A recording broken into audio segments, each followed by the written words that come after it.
Welcome, everyone, to another edition of the Northwest Oklahoma Sports Show. I'm your host, Nick Friesen, current sports writer at the Enid News and Eagle. This episode of the Northwest Oklahoma Sports Show is brought to you by Kinley's Tanning and Boutique in Enid. From custom game day tees and boutique fashion to tanning and red light therapy, they've got everything you need to look good and feel even better. Stop by 2108 West Willow Road or follow online at kinleyscreations.com. Make sure you do what you usually do on Spotify and YouTube on the Northwest Oklahoma Sports Show. On YouTube, make sure you like, subscribe, and turn on that bell for notifications so you never miss a video or a podcast. And then on Spotify, make sure you're following the page Northwest Oklahoma Sports Show so you never miss a video or podcast on there as well. Alrighty, we have a fun show planned ahead for you, so let's get right into Northwest Oklahoma Sports. Happy Sunday to everyone. This is another edition of the Northwest Oklahoma Sports Show. I'm Nick Friesen, sports writer at the Enid News and Eagle, and it's going to be another episode of football and cross country this week. As cross country's Class 6A and 5A had their meets on Saturday. We had some Enid people running in that. Got some information and some quotes from Justin DeClerc on their performance. I was out there, took some photos and watched them run, and it was pretty fun overall. So have a recap on that, and obviously high school football, and then talk a little bit about OU and OSU, and then the rant of the week. So that's the lineup, but we're going to start with high school football first. And we're going to start with the game that I went to on Friday, which was Enid versus Jinx. And a couple things there. Caden Jones and Landon Kaiser for Jinx. Caden Jones being the running back and Landon Kaiser being the quarterback. They were dominant in the contest, and they combined for 7 touchdowns. With Kaiser had 4 passing touchdowns, and Jones had 150 rushing yards and 3 rushing touchdowns in the contest. So after really that first quarter, where Enid kind of kept it close in the first quarter for a little bit, they kind of just started dominating Jinx did on offense from that point on, and kind of turned into the Jinx that has been Jinx the past 4 weeks since that loss to Bixby earlier in the year. Since that loss to Bixby, by the way, they're on a 5-game winning streak, and I think they're averaging definitely over 35 points per game. They might be averaging close to 40. So ever since that loss to Bixby, they've flipped the switch, and it showed in that game against Enid. I mean, Enid, this is my other point. Enid had some success on offense in the first half, and it was really the first quarter. The Jinx goes down and scores on their first possession, and after that ensuing drive on offense for Enid, Nehemiah Hernandez had pass completions of over 20 push yards to Brody Mills and Des Middlestead that got him inside I think the Jinx 30-yard line, and then Zarion Sanders, after a couple runs from Zarion Sanders to get him in the red zone, Zarion Sanders again with the 5-yard touchdown run. They missed the extra point, but they made it a 7-6 ball game in the first quarter, and then after that, Jinx scores, and then Enid's ensuing drive after Jinx goes up 14-6, they're moving the ball again, and then Nehemiah Hernandez throws an interception in Jinx territory, and from that point on, I think Jinx kind of realized that let's just take care of business and dominate the line of scrimmage on both sides of the ball, and that's exactly what they did in that win over Enid on Friday. But I like what I saw from Enid in that first quarter, just the overall play design and everything. That play design where Nehemiah got the snap, and it looked like Brody ran like a wheel route concept just out along the sideline, and I think he kind of designed that to break late from blocking and everything, and it looked really good because once he did, there was nobody covering him, and Nehemiah found him instantly, and that was a 20 to 30-yard gain, and then obviously the next play was a go route to Des Middlestead, and Des went up over 2 Jinx defenders and made that catch. So that Des has that playmaking ability, and it was awesome to just see that success, and once they had that success, usually what happened when they found that go route to Des, is they break a long run or a screen or a passing play. They usually capitalize on their success with touchdowns, and that's what the progression, that's what they've shown on offense throughout the season, is they've continued to progress well where they do have success on their offensive drives. They've been able to capitalize that on those drives with points. And so that's where they've had the success this year. And, it looked good for a little bit in that first quarter, but then after that, Jinx just took over and took the 74-6 win over the Plainsmen on Friday. So next week, Enid takes on Moore in their season finale. It'll be at home at Deeper Selby. It'll be senior night for the Plainsmen, so honor all those seniors and everything. But tough one for the Plainsmen, but we'll see what happens next week when they take on Moore on Friday. So another game I wanted to talk about that happened in the area was Pond Creek Hunter and OBA, and that game was huge, just the overall standpoint of, district playing B1-1 and kind of how it's going to shape out towards the rest of the season, or rest of the regular season. Really just one more week, because next week's week 10. Pond Creek Hunter made it interesting for the week 10 of the regular season. They take the 16-0 win over OBA on Friday. Only 2 touchdowns in this contest. Noah Crouch, 26-yard receiving touchdown from Kyson Davis, and then Tegan Cowherd with a 2-yard touchdown run in the contest in the third quarter. So they make it interesting in B1-1. Pond Creek Hunter does. I think next week Pond Creek Hunter plays Turpin. They've got them at home, so that's good. They don't have to travel to Turpin for the final week of the regular season. OBA's got Garber. Pioneer, who's second now in the district behind Laverne, takes on Laverne next week. So that'll be a fun one just to see kind of how that shakes up. I think Pioneer wins. Will they be? I think they'll be the top seed in that district. I don't know what comes first, head-to-head or points. I would assume head-to-head situations, win or loss between the two teams comes first. But the points, they do have points in there, district points at plus 15 or whatever it is, do matter as well. But Pioneer takes on Laverne next week. That's a battle of 1 versus 2. OBA takes on Garber. OBA needs that one just to stay, in the 3 spot in the playoffs. And, Pond Creek Hunter then takes on Turpin on the week 10, and then they need to win as well to stay, in the playoffs, really, because if the head-to-head advantage with the two teams comes first, then Turpin obviously jumps Pond Creek Hunter there in that scenario. So it's going to be a fun one in week 10. But, just one other thing from that besides, the district standings in that week 10 of the regular season is, I think OBA, from what I heard, they had 2 or 3 fumbles, and they had 3 fumbles in that contest. And whenever you have turnovers in a contest where Pond Creek Hunter loves to run the football, and at that point, they also love to take some time off the clock and everything. And so once you have turnovers in a situation where another team wants to control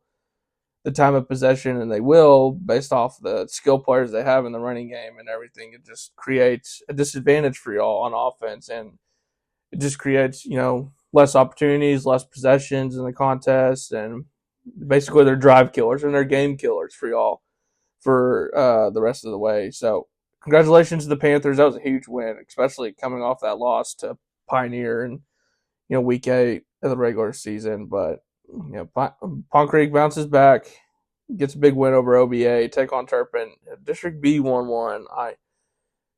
Whoever is going to be the 4 seed in that district, they're going to give Hollis a run for their money. And Hollis better be ready for what's coming to town at their place in the first round of the playoffs, whether it's Pioneer, OBA, or Pond Creek Hunter, whatever, because it's going to be a tough matchup for Hollis for either of those teams. So congratulations to Pond Creek Hunter on getting a much-needed win over OBA, and we'll just see how that plays out next week when all those teams finish out the regular season and kind of just how they finish and as a seed going into the playoffs. Because whoever's not playing them is going to play a tough Empire team, and then Eureka looks like they're going to be a formidable opponent too, just based off of some of their scores and their contests and everything. But congratulations to Pond Creek Hunter on getting a win over OBA and basically they control their own destiny in the playoffs. If they beat Turpin, they're in the playoffs. So congratulations to Palm Creek Hunter on a win over OBA. So now we're going to do other scores in the area for high school football. We'll start with Stroud and Hennessy. That was a matchup for the district title in Class 2A-2-1, I believe. District 2A-2-1, yes. Stroud takes the big win over Hennessy, 52-3, and all Stroud from the start of the contest jumped out 21-0 in the first quarter and never looked back in the win over Hennessy, 52-3. Anadarko gets a win over Kingfisher, 21-14. I think both teams completed a berth for the playoffs, but now it's just at this point improving your seeding in that District 3A1. So Anadarko gets the win over Kingfisher and makes it tough for Kingfisher to either get 2 or 3 in that district standings and everything. So we'll see what happens with that. Covington Douglas gets a big win over Davenport, 52-24 on Friday. We'll just read off some stats here. Ryland Fisher with a couple touchdown runs in the contest. He had 3 touchdown runs in the contest. Matt Castile had a 100-yard interception return for a touchdown. So on defense, that's awesome to see. And also just dominant showing for Covington Douglas offense, and something that me and Coach Smith have been talking about. He's kept trying to preach is sustain drives and turn drives into points, and it looked exactly like that's what they did with 14 points in the first quarter and then 24 in the second quarter, and giving up only 8 in that first half to take just a big win over Davenport, a much needed win for Covington Douglas in that district. See if they could possibly still make the playoffs. We'll see about that. So keep going on down the list here. Kremlin Hillsdale takes another win in their district, 50-38 over Winoka on Friday. Tyler Smith and Chase Pearl both had multiple touchdowns in the contest. So Kremlin gets another win on the year and continues. I think they're 2-7 on the year for Kremlin. So coming off of what was, I think, ended at a 35-game losing streak for Kremlin and everything. Now they're 2-4 in the district and 2-7 on the season. So they've obviously gotten better from the past few years and everything. So congratulations to the Bronx at Kremlin Hillsdale. O'Keene takes a big win over Shattuck, 66-44. Looked like everyone for O'Keene just thrived on offense. And Ringwood takes a 44-8 win over Canton on Friday. So Adam Anderson for Ringwood had 4 touchdowns. Jason Vaughn had scored a touchdown. Isaac Wall had a pick-6 return for a touchdown and scored a touchdown on offense. So congratulations to Ringwood. That's their first win of the year. So congratulations to Ringwood on Friday. Alva takes the win over Meeker, 34-20. Chisholm with a big win over Perry, 46-15. Take care of business in that district. Chisholm does with a win over Perry. I think that sets them up with a date with Washington in the first round of the playoffs, and that's going to be a big one because I think they're well tested. Chisholm is just for playing OCS, Metro, and Jones, and even Millwood. They're still a formidable opponent, so Chisholm's well tested for that matchup against Washington in the first round of the playoffs. But they take care of business with Perry. Against Perry, Malachi Owens had 2 touchdowns. Manu Smolinski had 2 touchdowns. Brandon Todd and Blake Thompson each had a touchdown. So the offense is finding a stride as of late. So congratulations to Longhorns. Fairview takes a 49-15 win over Sayre. Hooker with a 34-14 win over Watonga. Let's see. Tyrone with a 44-22 win over Sharon Mutual, and then some other scores, Sealing with a win over Boise City, Cashin with the win over Hinton. So that's really for all of Northwest Oklahoma. That's the rest of the scores for all of the area. And so congratulations to all the teams. Week 10 of the regular season's here. And after that, it's postseason time. And with the way some of these districts has played in the area, some of these teams are going to be tested for a first round playoff matchup if they're a 4 seed. So congratulations to all the team that won in Week 9 of the regular season. So now it's time for the Garfield County Report. This is where I pick a team or several teams in Garfield County and just kind of talk about their season and kind of a wrap up basically of their whole season now, since most of the other, cross country is now over and softball's over, volleyball's over. But for this one, it's going to be a Class 6A state title or state championship meet on Saturday at Edmond Santa Fe. We had 4 people from Enid run in it, with Jose Hernandez in the boys race, and then Cassie Lebeda, Riley Salee, and Maddie Diaz in the girls race. We'll start with the boys race. And for Jose Hernandez not qualifying his freshman season to this next year, winning 5 individual titles, a conference title, and then finishing 30th in the state meet on Saturday. Solid sophomore season for Jose Hernandez as he finishes top 30 in the state meet, and it's just an overall solid showing in a state debut. Obviously, I think what he was trying to push for was top 15 so he can get all-state, and that didn't happen. But for 30th in your first run at the state meet, it's pretty good for considering he was 3 seconds away from making state last year for the boys as well. But Jose Hernandez finishes 30th, has a solid sophomore season, and just the overall growth from him from his freshman year to sophomore year has been awesome to see. And that's kind of what head coach Justin DeClark talked about. So here's Justin DeClark talking about Jose Hernandez and just his maturity and his growth from from this past year, his freshman year, to his sophomore campaign. The continuing growth and maturity through it all. As a freshman last year, he was learning a lot.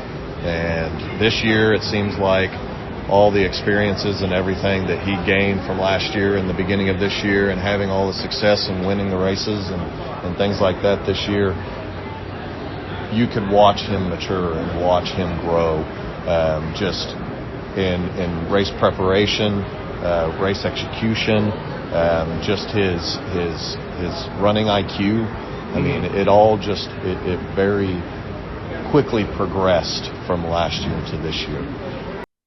So it's like Coach DeClark said. I mean, the growth from Hernandez from last year to this year is really what impressed him the most as coaching him this year, and just his overall growth from each race. I mean, his mental toughness. I mean, even Jose, after the race on Saturday, I was asking him just about like his whole process during the race or anything, and he was just like, "It's not a mental process at this point for me; it's a physical process." So his mental focus is there, and that's what you really need in cross country. So congratulations to Jose Hernandez on a solid showing in the boys' meet. With the girls' meet, Cassie Lebeda finished 83rd, Riley Salee finished 101st. And then Maddie Diaz finished 103rd in the girls' race. So, with Cassie Lebeda back again for her second run at the state meet at Enid Santa Fe, and she improved on her time. And then Riley Salee and Maddie Diaz. This is a solid first time, run. That's what Coach DeClark told me. And they have everyone back next year in the girls' team. So, here's Coach DeClark talking about just that, and then the overall, each girl's performance at the Class 6A state meet on Saturday. Absolutely. You look at Cassidy. Cassidy this time last year compared to now. Cassidy ran a faster time this year than she did this time last year on the same course. So that's progress, right? She's here. She come here back to back, right? Again, after the frustrating freshman outing that she had, and then come back and go to state as a sophomore, and now as a junior. And last spring she went to state meet and track too. So she's come a long way, and it's good to see that she had other teammates with her here as well. We did last year. Ezzy was here with her, but this year Maddie, just like I said before, she's one of those silent workers, man. She's been around, and she's been here, but she's just kept her head down and grinded. And so it was really exciting for her to get the opportunity to come here. So she had never been here before. And Riley, as a freshman, for us, it's not it's not very often you see a freshman runner from Enid High School be at a state with the girl competition. that was in 100 meters and 200 meters in middle school and everything. Right. Training for totally different things. Yeah, at complete different end of the spectrum on that deal. So just kudos to all three of them. You know, they worked so hard. They went through the ups and downs, and they were able to overcome all the obstacles and put them in a position to be here today, it's a win. It's a win. So yeah, like DeClark said, I think he's pretty excited about what the girls team could possibly accomplish next year, and that starts with making it as a team at state. And so hopefully they can do that next year, and hopefully the boys can. The boys have been really close the past 2 years, so we'll see what transpires, in indoor track and then outdoor track and then next cross country season. But we're going to flip over to the college football ranks for this next segment. We're going to talk about OU and OSU. We'll start with OSU. I'll just give a couple things on it. They do lose to Kansas on Saturday. The offense is improving. And Zane Flores, that was his best game as a Cowboy, I would assume that is, just based off of his numbers and everything. The offense is there, and it's improving. You have, Terrell Davis at skill players, Trent Howland. There's something there with Trent Howland at running back. I don't know what it is, but there's something there. If they can get a decent offensive coordinator in this next coaching cycle with, the head coach coming in and the head coach that hires those new coordinators and everything, they need to get a new offensive coordinator that, knows how to use running backs like Trent Howland and stuff, because there's something there with him. But the offense, like I said, they're improving. It's just the defense gave up points on every single drive today, and that's frustrating to watch whenever the offense is improving and there's not complimentary football. But kind of expected that in this game, especially with Jalen Daniels and all the skill weapons that Kansas does possess at some points in the game. But OSU, they're getting better. Probably not going to win another conference game this year, but the offense is getting better. The defense, they just need an overhaul, an overhaul of their defensive group at every position. Maybe not defensive. I don't know. If you can keep some players, I don't know. Maybe you do need the overhaul just because it's been so bad these past several years. But like I said, the offense, one side of the ball is improving, and then the other side of the ball is just staying the same. So not playing complimentary football, and that's something that coaches preach throughout the year. And, when it's not happening like that, then the season tends to spiral. So tough loss for OSU, but still showing signs of improvement on the offensive side of the ball. So now we'll talk about Oklahoma's win over Tennessee on Saturday, and it was a flip of the switch, I would say, from the first half to the second half. The first half, they ended with 99 total yards of offense in the first half. The only reason they had a lead at the end of the first half was turnovers. They created turnovers on defense, and Tennessee just couldn't get anything going in the first half to where they could, sustain drives and capitalize on those drives on offense in the first half. And so, Joey Aguilar, I don't think he was that good. I mean, he made some really nice throws, but when he faced some pressure from the OU defensive line and the linebackers, he just threw up that ball to whoever the nearest receiver was. Sometimes the receiver wouldn't even know it was coming, and OU's defensive playmakers made some turnovers, made some key interceptions, and all of that. Shout out R. Mason Thomas. It's like I've heard from several people just talking about the play overall that if they were to make the college football playoff this year, that's going to be the reason. That play is going to be the reason, one of the main reasons why they're in the playoff, because the way that game was going, when it was 7-0, Tennessee's driving to make it 14-0, and with 8 or 7 minutes left in the first quarter, it looked like it was going to get bad in a hurry, but it didn't. OU weathered the storm in the first half, and then in the second half, the running game something that's not been there all year. It finally showed up. And shout out John Mateer and Xavier Robinson. Xavier Robinson is going to be one of the dominant running backs by the time he's a senior in the SEC, I would assume. So, I mean, he had 115 rushing yards and 1 touchdown on 16 carries yesterday. And then John Mateer, say what you want, but he had over 70 yards rushing. He ran for over 80 yards in the contest and had the clinching touchdown at the end of the game against Tennessee on Saturday. But it's a much-needed win. It's like the way they all have been saying, it was a playoff eliminator, and OU stays alive. And Tennessee, they're playing for, I guess, just another bowl game, I would assume. I don't know how much your Tennessee fans and players are going to get hyped for some random bowl game, but OU keeps their playoff hopes alive. And, it's like some of the people I've been listening to podcasts before on Sunday morning and everything.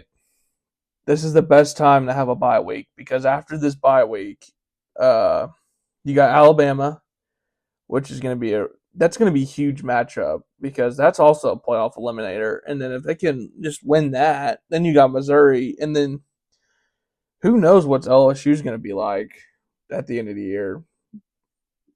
But, I mean, it was a big win just for the sake of the playoff and just for the sake of Brent Venables and the OU football program, because if they would have lost that, and then, I still think Alabama's going to beat them in that next contest. But with the win over Tennessee, if they can just get it to the fourth quarter and it's only a 3 to 10 point game, they're only down by 3 to 10 points, they could easily come back in that game just based off of what they did in the second half against Tennessee. They kind of just,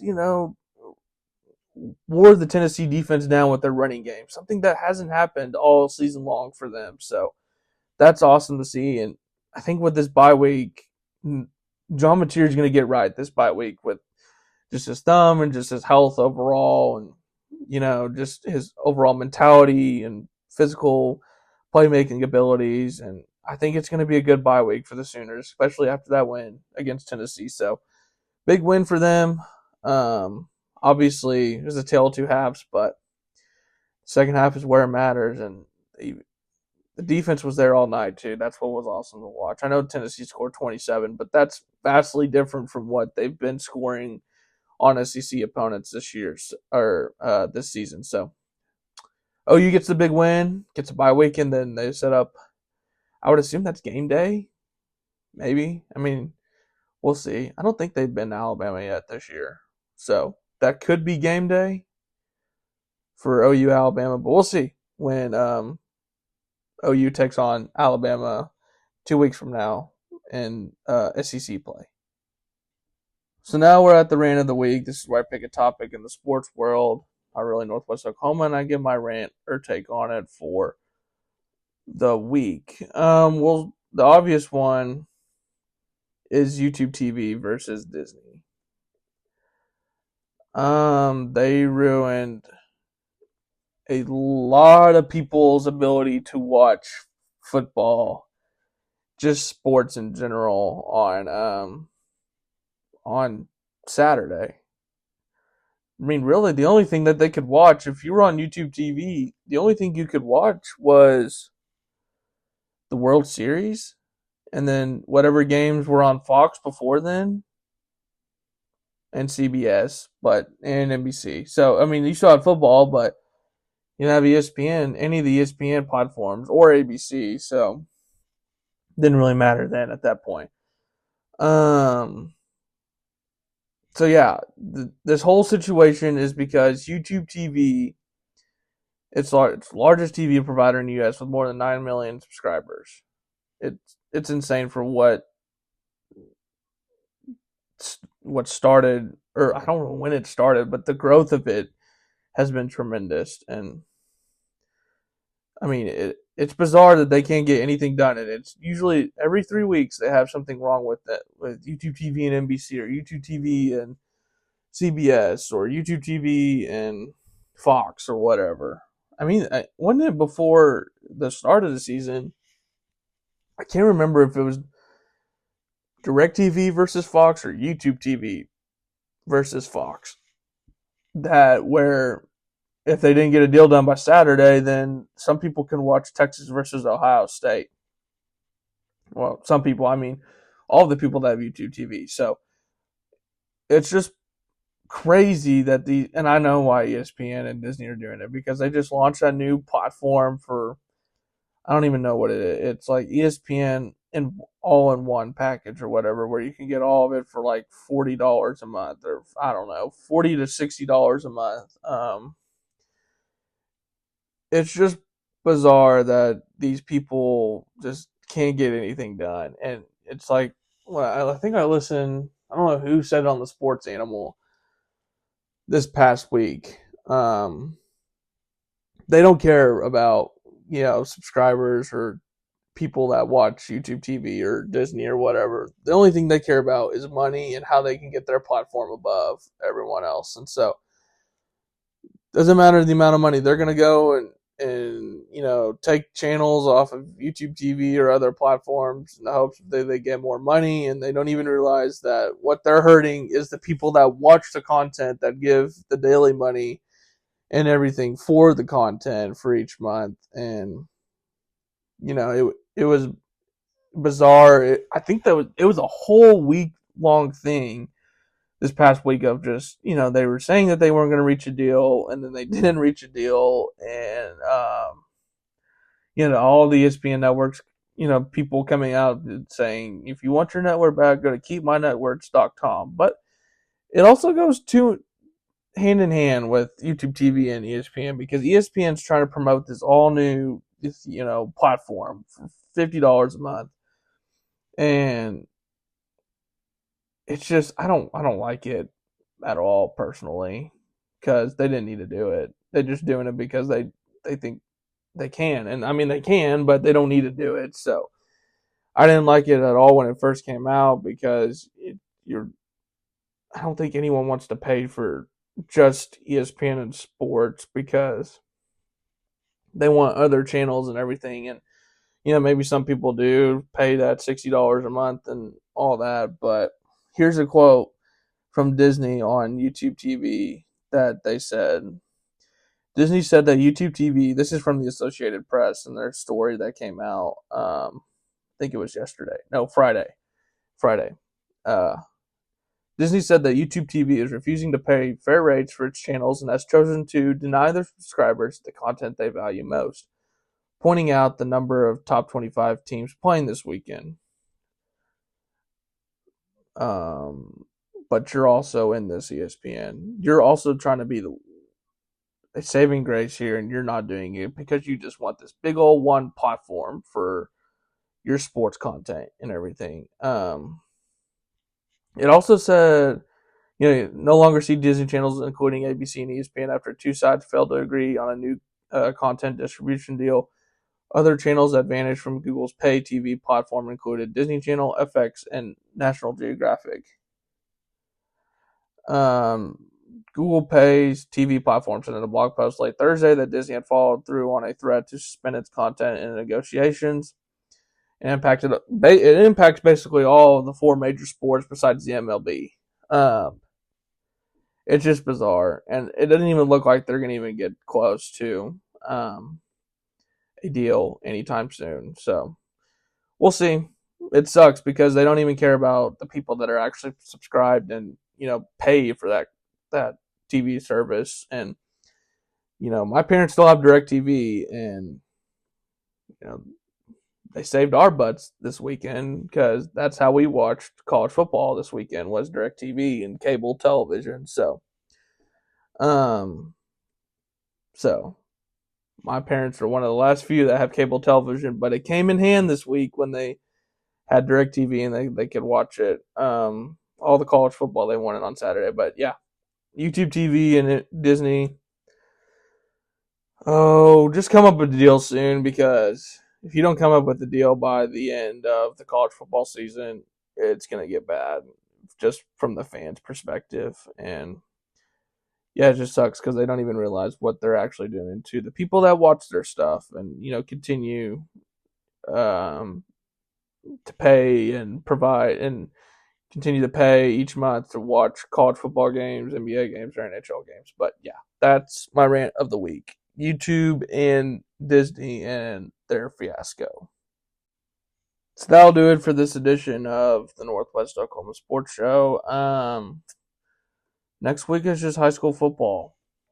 And then we got, I don't know how many basketball games we have this week, but Dover and Cimarron kick off their season facing each other on Tuesday. And I don't know if Dover plays Friday. I can't remember who plays Friday, but we do have games on Tuesday and Friday for basketball. So basketball is here, and it's going to be here until March. So we'll see how that transpires. I know I've heard some things just from teams in the area and everything. So it should be an interesting season with some of the teams in Northwest Oklahoma. But next week we'll have football.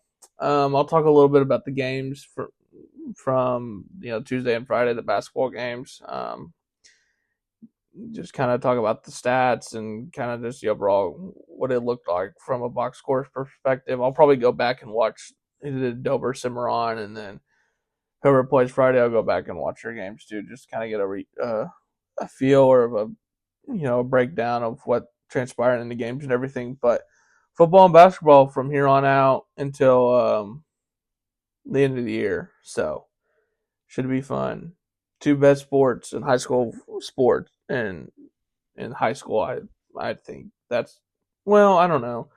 Softball is up there too. Softball in Northwest Oklahoma is pretty competitive and pretty prominent in this area. So, but high school basketball and high school football will take place the rest of the year. So that'll be our main topics on the Northwest Oklahoma Sports Show for the rest of the year. But until a new edition of the Northwest Oklahoma Sports Show, until that happens next Sunday, keep doing what you're doing, Northwest Oklahoma sports fans. Go out and show your support for Northwest Oklahoma sports teams.